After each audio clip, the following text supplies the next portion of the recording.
L'éducation du chien, c'est le faire grandir et grandir avec. Alors pour que le chien soit le plus facile à vivre, plusieurs éléments doivent être pris en compte. D'abord, ses besoins de chien doivent être comblés. Quand on parle des besoins du chien, ce sont ses besoins vitaux qui sont identiques aux nôtres.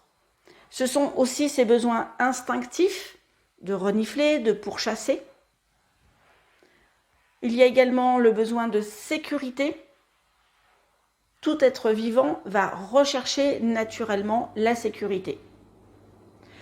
Comme le chien est un animal social, il a également besoin de se sentir intégré dans un groupe et de comprendre le fonctionnement de ce groupe. Et enfin, le chien a besoin d'activité. Nous reviendrons dessus un petit peu plus tard. Pour que l'éducation se passe bien, il est indispensable également que la communication soit claire. C'est-à-dire que l'humain soit en capacité de comprendre les modes de communication du chien.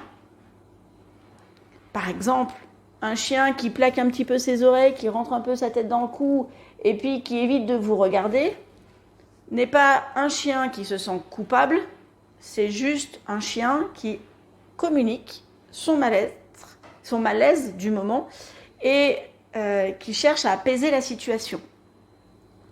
Donc, bien comprendre la communication du chien et ensuite savoir se faire comprendre en ayant une communication claire, c'est-à-dire qu'il soit aligné entre l'attitude, l'intonation et les mots. Donc tout ça dans une intention. Et puis qu'on ait codé, c'est-à-dire qu'on ait expliqué au chien que cette attitude, intonation, mot, va correspondre à une action donnée et toujours la même. Pour que le chien soit facile à vivre, il faut également le familiariser avec notre environnement.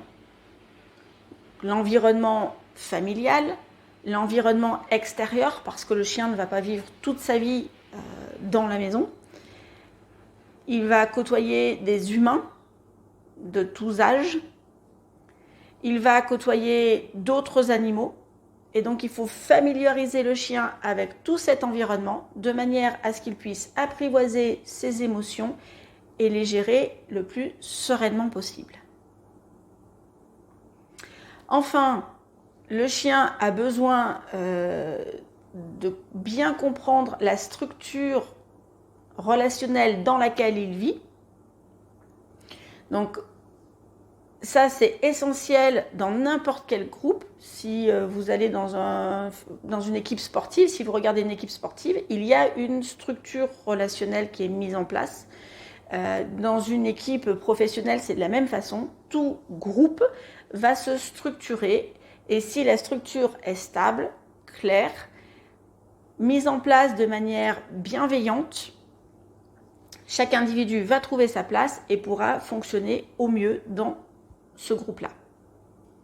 Et enfin, la cerise sur le gâteau, mais vous voyez qu'il y a énormément de choses avant, c'est apprendre au chien à comprendre des instructions de base et se comporter de manière dite civilisée dans cette société qui ne lui correspond pas forcément.